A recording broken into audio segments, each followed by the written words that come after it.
মানুষ যখন একা থাকে তখন সে নিজের থেকে তার প্রিয় মানুষের কথা বেশি চিন্তা করে। জীবনের মানে সেদিন বুঝবে যেদিন সময় আর পরিস্থিতি একসাথে আঘাত করবে। আজকাল মানুষ প্রশংসা করে লোভে আর সমালোচনা করে ক্ষোভে। সে ভালোবাসা ভালোবাসাই নয়, যা বিকল্পজন পেলেই বদলে যায়। পানি ছাড়া গাছ যেমন বড় হয় না, আঘাত ছাড়া মানুষ তেমন শক্তিশালী হয় না। ঠকিয়ে ক্ষণিকের সুখ নিশ্চিত করা যায়, তবে চিরকাল ভালো থাকা যায় না। ধৈর্য কখনো জীবন্ত প্রাণকে ঠকায় না, বরং উত্তম সময়ে শ্রেষ্ঠতম উপহার দেয়।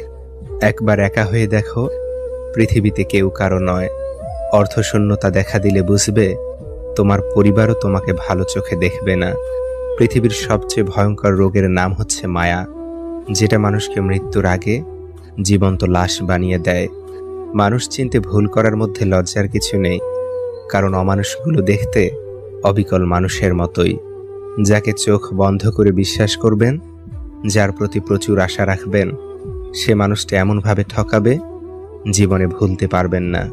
ছেড়ে যাওয়ার ইচ্ছে নিয়ে কারো জীবনে এসো না, কারণ মানুষ না পাওয়ার যন্ত্রণা সহ্য করতে পারে, কিন্তু পেয়ে হারানোর বেদনা সহ্য করতে পারে না।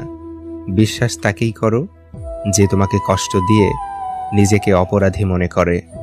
ভালো তাকেই বাসো যার ভিতর সারাক্ষণ তোমাকে হারানোর ভয় থাকে। টাকা ছাড়া বন্ধু হয় না, চেহারা ছাড়া প্রেম হয় না, স্বার্থ ছাড়া কেউ খোঁজ খবর নেয় না। এটাই হলো বাস্তবতা। যে অন্যকে ছেড়ে তোমার কাছে আসতে পারে, সে তোমাকে ছেড়ে অন্য কারো কাছে যেতেও পারে। ভালো থাকার জন্য না, ভালো রাখার জন্য কাউকে ভালোবাসা উচিত, কারণ অন্যকে ভালো রাখার মাঝেও নিজেকে ভালো রাখা যায়, সুখে থাকা যায়। সবাই তোমাকে কষ্ট দেবে, তোমাকে শুধু এমন একজনকে খুঁজে নিতে হবে যার দেয়া কষ্ট তুমি সহ্য করতে পারবে। মানুষ তার নিজের মনে আঘাত না পাওয়া পর্যন্ত বদলাতে পারে না। যে যত বেশি আঘাত পায়, সে তত বেশি বদলায়।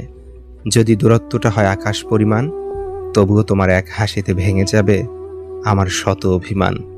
বই হচ্ছে শ্রেষ্ঠ আত্মীয়, যার সঙ্গে কোনোদিন ঝগড়া হয় না, কোনোদিন মনোমালিন্য হয় না। সম্পত্তি দেখে সম্পর্ক আর সৌন্দর্য দেখে ভালোবাসা কখনো স্থায়ী হয় না। কিছু মানুষের অভিনয় বুঝতে না পারার জন্য জীবনে অনেক বড় মাসুল দিতে হয়। দানে কখনো ধন কমে না, ক্ষমায় কখনো ক্ষমতা কমে না, নম্রতায় কখনো মর্যাদা কমে না। পৃথিবীর কেউই আপনার মূল্য নিয়ে ভাবে না, সবাই আপনার কাছ থেকে কিছু প্রত্যাশা করে। মানুষ প্রতিষ্ঠিত হওয়ার পরে যে ব্যবহারটা করে, সেটাই তার আসল চরিত্র। পাখি হয়ে ওরা সাথী হারানোর আর্তনাদ বুঝে, আর তুমি প্রিয়জন রেখে